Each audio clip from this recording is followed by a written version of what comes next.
Nosotros tenemos que seguir andando en este programa y para ello, como cada lunes, tenemos que intentar averiguar cómo van a amanecer los mercados financieros. Por eso, a esta hora de la mañana, en DIF Broker nos aguarda Javier López, a quien saludamos ya. Javier, muy buenos días. Hola, muy buenos días, Antonio. Bueno, a ver si tenemos suerte en esta comunicación telefónica para, por lo menos, saber, Javier, esta semana, qué es lo que tiene que ocurrir con los mercados financieros. Bueno, pues esta semana vamos a tener como plato fuerte los vencimientos trimestrales, con la famosa hora bruja, de la cual luego hablamos un poquito más si quieres. Hay unos vencimientos este viernes que van a dar una extra de volatilidad. El miércoles estaremos atentos a una reunión de la Reserva Federal, que lo suele ser prácticamente de forma semanal y siempre de forma recurrente los miércoles. Por resumir muy rápido, atentos el miércoles a Estados Unidos y de forma global a los vencimientos que tendrán lugar el próximo viernes. Ya, esa es la triple hora bruja, que es cuando coinciden ciertos vencimientos, ¿no? Y esto es lo que nos debe estar, bueno, haciéndonos mirar para esa fecha. Y lo que dejamos atrás la semana pasada, Grecia fue el gran sobresalto, ¿no? Sí, Grecia, la verdad es que teniendo en cuenta que durante el 2011, 2012, pues vivió las tensiones más fuertes que se recuerdan en las últimas décadas, pues es curioso que ni en ese momento tuvo caídas tan severas como las que tuvo recientemente.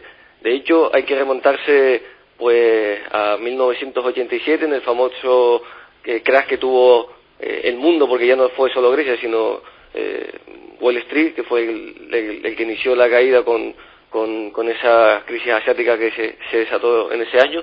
Pues habría que ir a ese crash, digamos, a nivel mundial, para ver una caída tan importante como la que sufrió el mercado griego la semana pasada, ¿no? La verdad es que las tensiones políticas ahí, con un posible adelanto de las elecciones y un cambio radical en la política de los que supuestamente ha desatado el pánico entre los inversores, con una posible y más que probable salida del euro, con una famosa quita, que aunque ya se ha hecho en los bonos durante los últimos años, pues probablemente sería más agresiva.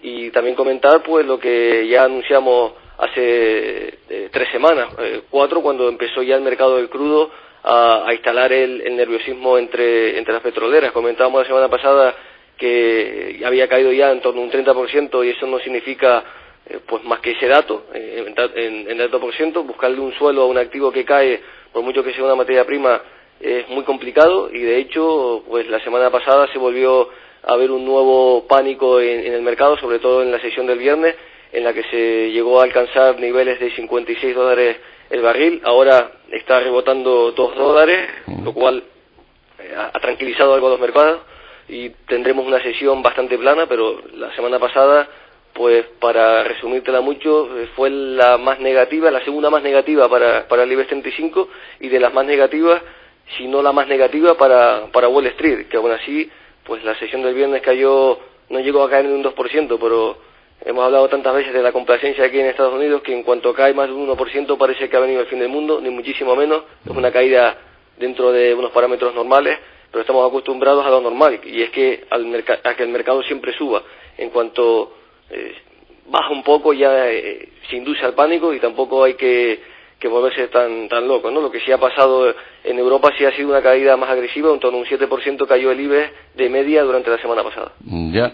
Bueno, todo esto es bien interesante. Tenemos pendiente también Japón. Ayer celebró elecciones, ha vuelto a ganar Abe, que era lo previsto porque las encuestas ya lo decían, y el Nikkei ha celebrado el triunfo con una caída importante, un 1,57%, ¿no?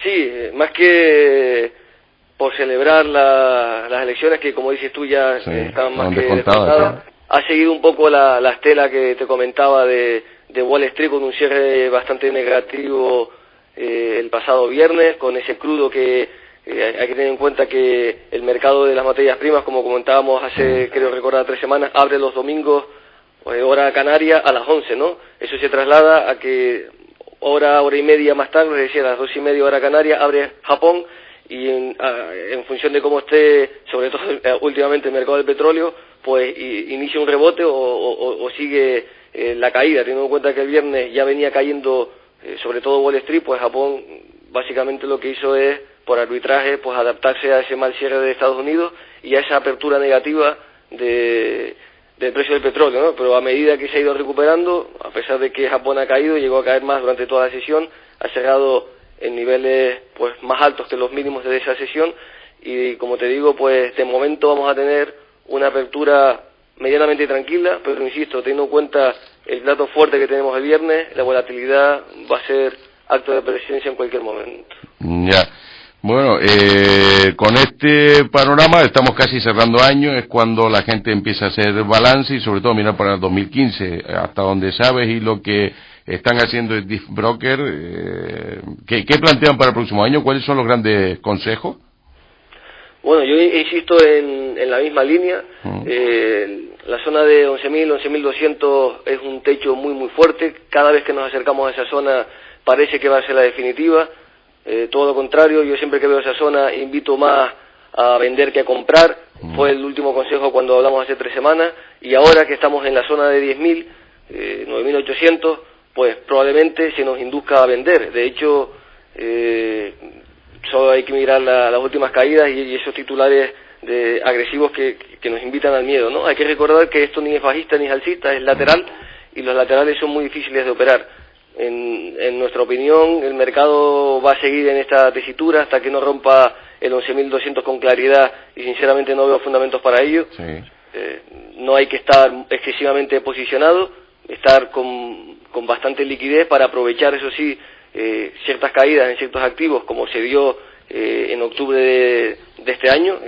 Vimos la zona de 9.000 de IBEX y ahí dio una oportunidad pues en ciertos valores. Tampoco hay que ir a todos. El sector bancario, ya hemos hablado muchas veces que no nos gusta, pero hay ciertos valores como Grifol o como Día, que son sectores más defensivos, pero a ciertos precios, evidentemente no a los precios que ya tenemos cuando el IBEX está en 11.000. Yo recomiendo mucha liquidez, mucha prudencia. El tema del petróleo parece que está barato, no hay que meterse todavía. Quién sabe si veremos un $40 el barril, un $20 el barril. Quién sabe si veremos una paridad en el euro. Parece que está eso muy alejado en el tiempo, pero independiente ya del análisis técnico, del análisis fundamental, hay pues más temas a analizar y ciertos tratados a lo mejor a nivel mundial pues implican ciertos precios en ciertos activos, ¿no? Parece que estamos hablando de lo que hemos hablado de temas muy futuristas y temas que no tienen nada que ver con la actualidad, pero al final tenemos que tener en cuenta que determinadas decisiones van mucho más allá de lo que es estrictamente el corto plazo y que podamos analizar con un gráfico, que evidentemente muchos pues estamos en esa pelea, pero como ya has comentado más de una ocasión, el oyente, el que está ahora en su casa escuchando pues algún tipo de consejo, no va a estar permanentemente mirando el móvil, ¿no? Entonces, si quiere hacer una cartera a medio plazo, y cuando hablamos a medio plazo hablamos como mínimo un año, pues ahora mucha prudencia, mucha liquidez, y que siga escuchando cada lunes nuestras intervenciones para detectar cuándo puede ser un momento ideal. Ahora, en mi opinión, hay que estar lo más alejado posible. Bueno, mucha prudencia, mucha liquidez y sobre todo recordar aquella vieja máxima que sigue siendo útil, que es que hay que comprar cuando esté barato y vender cuando esté caro. En esto es lo que decía hace un instante Javier de los movimientos laterales, que nos pasamos de lo caro a lo barato, ¿no? Y lo que pasa es que muchas veces, con tanto miedo como hay, Javier, la sensación que tenemos es que a la gente le recomiendan que vaya contra ese ciclo natural, que vendan en algún momento y cuando no deben, ¿no? Y que compren al contrario. El mercado está diseñado para eso, Antonio, para tener en cuenta, por ejemplo, las declaraciones de Rajoy la semana pasada, diciendo que ya la crisis había terminado. Las declaraciones del señor Draghi, que quiero recordar que decíamos, cuidado con Draghi porque cuando habla o marca mínimo o marca máximo. Pues la última vez marcó un máximo en la zona de 11.800. Hay que vender ese papel que los que tienen la información conocen, pero los pequeños no.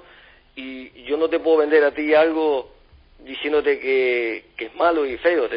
Lo tengo que adornar de la mayor forma posible. Y el mercado no es más que eso, pero a nivel informático, con muchos gráficos bonitos, muy mediáticos, pero al final no es más que eso.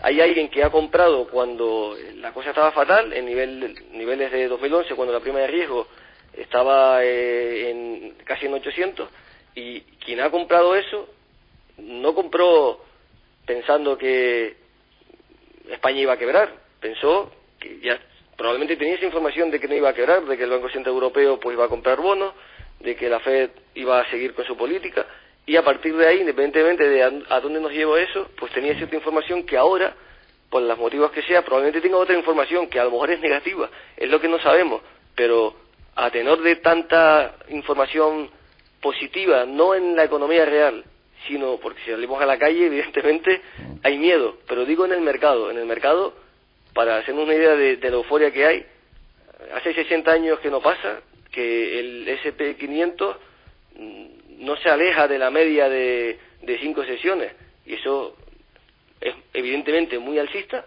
pero es un dato que nos invita a decir pues que hay excesiva euforia.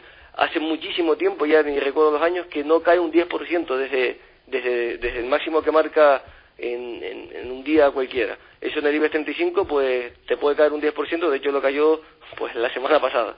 Pero en el S&P 500, que es la bolsa referente del mundo, hay una complacencia máxima. Por eso soy tan prudente, porque en cuanto ellos corrijan un poco, pues evidentemente se puede trasladar aquí. También puede haber trasvase de dinero de Estados Unidos a Europa, pero me temo que tal y como están las circunstancias, en cuanto a Wall Street tosa un poco, y de hecho solo tenemos que ver el pasado viernes, se traslada y se magnifica mucho más el movimiento aquí, ¿no? De forma amplificada. Hay un dicho que es: cuando Estados Unidos estornuda, Europa se acatarra, y podemos seguir con ese dicho. Se han roto muchas correlaciones en los últimos tiempos, pero digamos que la correlación de que si Estados Unidos sube, Europa tiene que subir, digamos que se ha roto, pero que si Estados Unidos cae, Europa cae, esa probablemente siga vigente mucho tiempo. Bueno, pues muy bien, lo dejamos aquí, Javier. La próxima semana volvemos a repasar cómo están los mercados financieros. Muy amable, gracias, buen día. Buen día, Antonio, gracias.